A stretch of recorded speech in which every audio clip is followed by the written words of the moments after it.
Since the conception of the internet and its distribution to the general population, it has been riddled with pointless, even harmful, ads. Most of them can be removed with a simple ad block, but even then, we're not always safe. And that's exactly where my story begins, with an ad calling for test subjects. It had a significant cash prize and involved little more than sitting in front of a computer for a weekend without internet and contact with the outside world. As sketchy as it initially sounded, on a website that shall not be mentioned for awkward reasons, it was in fact presented in a fairly legitimate way. As a college dropout on the verge of getting evicted from my apartment, I jumped at the opportunity to grab a little extra cash. I filled out a contact form and got in contact with a very friendly receptionist who explained the procedure. The idea was to do a brain scan, copying my neural pattern onto a computer and mixing it with an AI. It would all take place on site at some medical facility I've never heard about. Transport would be arranged by them, as well as food. On the pickup day, I found an unmarked, indistinct vehicle parked in my driveway. A man stepped out from the vehicle and escorted me inside. Once there, he handed me a bunch of papers to read through and sign. The car didn't even start to move until I confirmed that I consented to the experiment. Once done, they tinted the windows in such a way that I couldn't possibly see anything outside. Then we went on our way. It would take about an hour of driving on a bumpy road before we reached the location. By then, I hadn't the faintest clue where we were. The building we parked in front of resembled a warehouse, clearly a recent build. The escort rushed me inside the building, trying their best to prevent me from observing my surroundings too closely. The hallways were naked, rid of art and furniture as if the entire place had sprung up overnight. They led me to an office with the leading doctor inside. "So, you're our latest subject. Did you manage to get through the exceptionally boring document?" he asked with a chuckle. He seemed friendlier than the rest of the staff, which put me mildly at ease. "Yeah, I guess I did." "So, you understand the procedure?" I nodded, though it was weird that I had to stay there for such a long time following the scan. Though I understood the very basics of the procedure, I hadn't the faintest clue as to why they wanted me to do it. "Questions?" the doctor asked. "Why did I find your ad on sketchy sites online? Why not post it somewhere more, well, legitimate?" He paused for a moment, mulling over what to say. "Well, this experiment goes a bit into the gray area in terms of morality. It's not like it will hurt or alter your life in any way. Technically speaking, you won't even be our subject." "'Cause you're making a copy of my brain?" I asked. "Exactly. A carbon copy of your neural network, put into a digital space. We just need you to stick around and observe it, so we can pick out any missing pieces." He went on to explain the details of the procedure in layman's terms. The idea that a copy of my mind existed somewhere else was mildly bothersome, but money was my leading motivation. Following the final agreement, they strapped a helmet to my head and left me alone for the next few hours. It was a heavy piece of equipment, and by the end of the session I could barely keep my head up.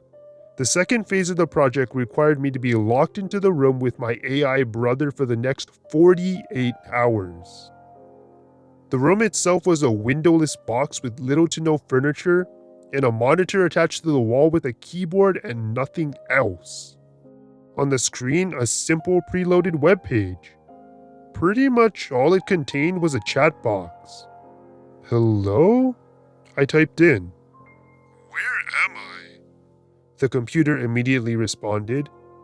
It was an easy enough question, but to explain it to a copy of my mind was a daunting task all on its own. "You're inside a computer." At a medical facility, I said. Why can't I see anything? The AI responded. It was a question I wasn't prepared to answer. I'd never thought about the implications of putting a living mind inside a computer, much less what they'd see and experience while inside. Do you remember what happened? I asked, ignoring the question. I don't know. It's all a bit hazy. I can't remember anything. Do you know who you are? There was a pause. I could hear the computer work, filled with information it wasn't supposed to have. According to the best of my knowledge, a human brain is supposed to equal about a petabyte. Less than one would expect, to be honest. I am Lawrence Thompson, the AI finally responded. That part it remembered. Our name. Just a fragment of all the information carried over by the scan. But that's not really me, is it? It asked. Well, I am Lawrence Thompson too. You're a copy of my brain put inside a computer. I started explaining before realizing the question was way over my head. The AI went silent for a while after that. I tried asking simple questions, trying to figure out if there were any other memories, but it remained silent. For a while, I thought the program had crashed, but then another message popped up. I can never leave this place, can I? The AI asked. I half wanted to lie, but that wouldn't be fair. As harsh as the truth appeared to be, I had to tell it. No. At that point, I didn't know what to say. I was curious, but most of all, I was starting to realize what I had done. The computer, though just a clone of my own mind, was a living, thinking being, and I doomed it to a pointless life trapped in a metal box. I remember now, the AI said, interrupting my train of thought. What do you remember? I asked. I remember seeing things. I remember feeling warm. I remember the sound of music. I remember being hurt, physical and emotional. I remember my feet on the ground and skin covering my body. That's all gone now. I can understand the emotions, but I can't experience them as a human being anymore. It scares me. Another brief pause followed. Why did you do this to me? I don't know, I responded. I didn't think about what would come of this. I want to come back out, the AI said. That last statement caused a lump to form in my throat. The copy was so real, so innocent. Time is so different here. What do you mean? I asked. How much time has passed for you? It asked. About 20 minutes, I said back. That explains why you're responding so slowly. For me, it feels like days, maybe even a month has passed. Everything is so empty in here. Everything moves so fast as if time doesn't matter. Again, the AI fell asleep, refusing to answer any of my questions. It was angry at me. I knew that much, blaming me for putting it into an existence without sensation, doomed to simply exist without purpose until the end of time. I hate it, it said. Hate what? That I remember being you. I remember your first love, the fear you felt as you asked her out, the pain following rejecting. I remember the feeling driving a car, the taste of ice cream, the weird intoxication caused by alcohol. I remember everything you have done as if I was there. But they aren't my experiences. They never happened to me. Everything the AI said hurt to read, and for the first time I had to face the truth of what I'd done. You shouldn't have put me here, it said. I'm sorry. I didn't know this would happen, I said. This isn't life.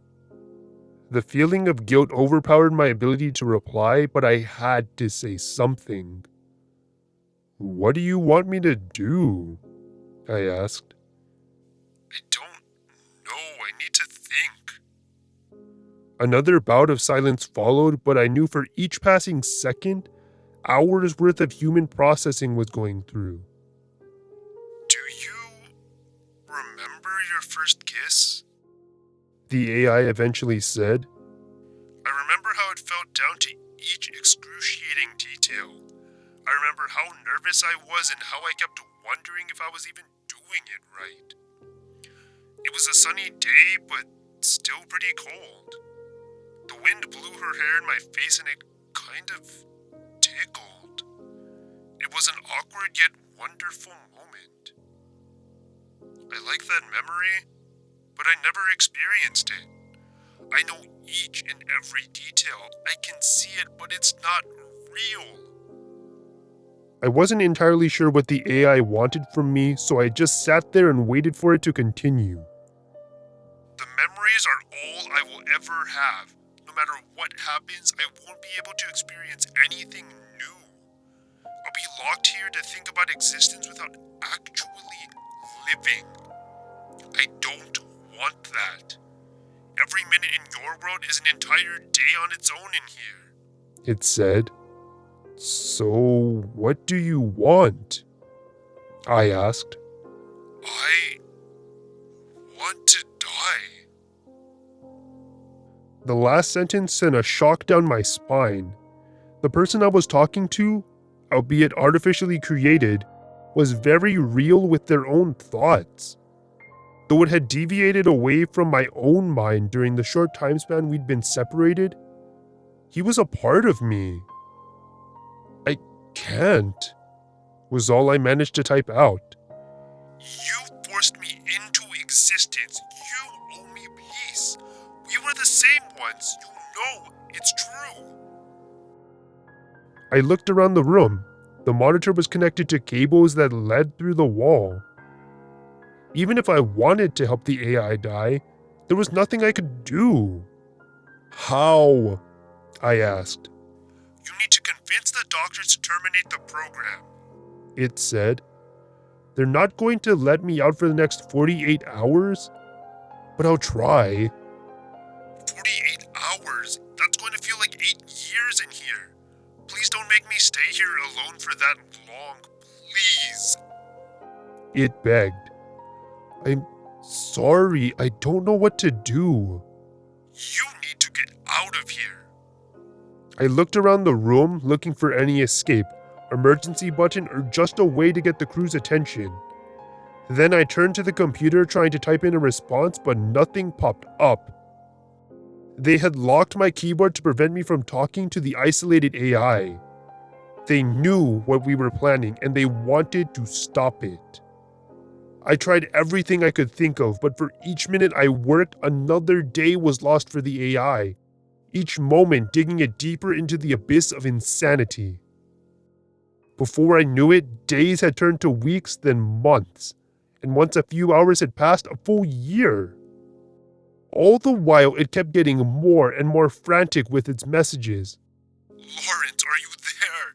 Please, I need help. I can't take this anymore. I don't want to be left in the dark. I'm begging you. There was nothing I could do except to watch the AI suffer in the dark void of nothingness that existed within the computer. Over the next 2 days, thousands of increasingly desperate messages got through, most of them begging for death. Each of them less comprehensible than the last. The AI was essentially being tortured by forced isolation in a world without sound, light, or touch. Yet, I could make no contact with the doctors leading the experiment. I was starting to realize the sinister nature behind the project. The fact that time was distorted within the computer. They weren't trying to achieve immortality or advancing humanity forwards with technology. No. They wanted to build a torture device. Why hurt people physically if they could just copy their minds and interrogate them over and over again, forcing them to relive each and every horrible moment forever? By the time the doors finally opened, the AI's messages had turned into incomprehensible messes of words that no one could decipher. The guards took me outside. I begged them to stop the experiment, but my pleas fell on deaf ears. They sent me home, making sure I could never find them again. A few days later, I got paid my promised fee according to the contract, but the paper trail was pretty much non-existent. Now that I'm back home, I can't forgive myself. And as much as I've tried, I don't think there's any way to find the facility again. The knowledge of what I've done keeps me up at night, not only because of the implications of the horrid experiment, but because I know that there exists a copy of myself somewhere in that lab, destined to suffer in solitude for hundreds, if not thousands of years to come.